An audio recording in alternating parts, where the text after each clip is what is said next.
My name's Eric Hemmeister, professional photographer. Although this week, I may have been a meteorologist, among other things. Come check it out.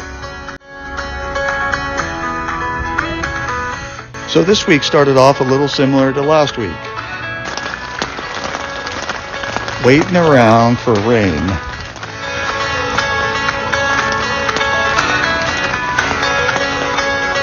And waiting.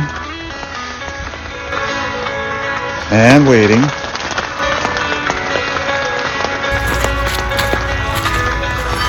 In fact, I had to hold up for about 12 straight hours.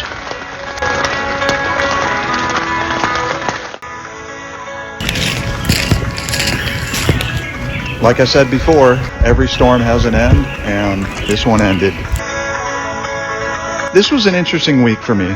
I want to talk about something that happens when I do this type of motorcycle riding and photography. There's a lot of emotions that come along with that. And what I want to talk about in this episode, it's not always, sunshine and rainbows. I can get triggered. I can visually see something or smell something or photograph something, and it can take me to a very deep place. I really don't know how to explain it. It can feel melancholy. It can remind me of childhood stuff. And on the opposite side of things, it could be a complete opposite experience too, where I just get completely charged up. And sometimes I can feel really charged up and super excited, and I feel like I got this big spring in my step. And then there's other times I'm like, oh man, that's heavy. This is really heavy. And I'm not sure how to explain that part, and I think that's why I'm a photographer. And I think that's why I travel like I do, for the experience as well.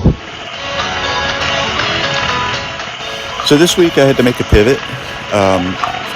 Too many storms up in the northern Midwest part of the country, so I like to avoid that when I can. Headed south once I realized I was going to be heading into Illinois.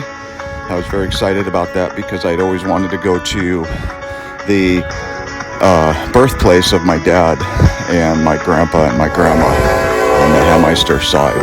So I was very excited to head that way. This week I went through Minnesota, parts of Iowa, down into Illinois, part of Indiana,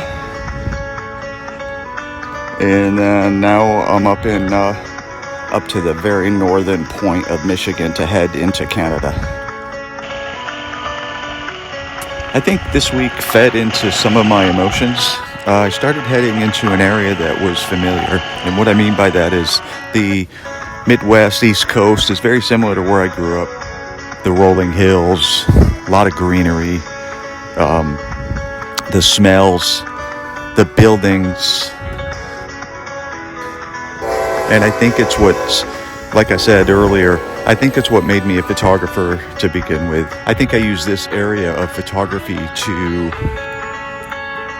explore my emotions and to communicate, even if it's melancholic or real exciting and charging. It's all welcoming. I believe I feel my way through life, and I think photography is a great vehicle to help what I see, and more importantly what I feel, to help me be who I really am intended to be. So I just rode and took in the sights. I met this really cool family, Tyler and his wife Chelsea, and he invited me by his farm to check out his grandpa's really cool historic plow collection. Even had some traffic issues. Sure, not like freeway traffic on the 405. There's traffic out here in the country too. As far as the camping and riding goes, this is not a camping trip. This is a riding my motorcycle photography trip, and it puts me in places pretty remote sometimes. So sometimes the easiest thing to do is open up my app and find a local campground. And I actually really enjoy it. It's very grounding. It's very peaceful. It allows me to process my thoughts and my feelings, and it's actually very regenerating.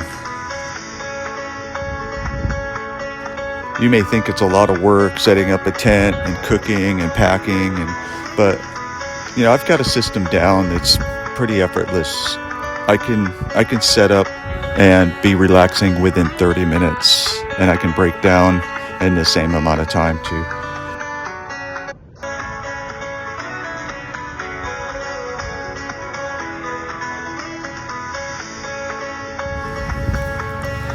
This is the part of the trip that took me into Belleville, Illinois. This is the town that my grandma and grandpa and my dad called home. It was a really cool thing to see after all these years.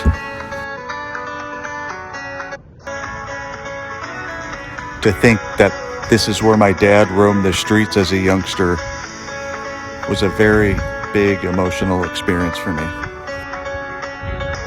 I want to thank my brother Tim.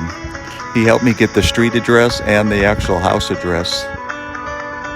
I got to the cemetery where my grandparents were buried. I had a delusion that I was just going to walk in and walk around and find the headstone. But an hour and a half later, with my brother's help, he found the plot and a map and found it.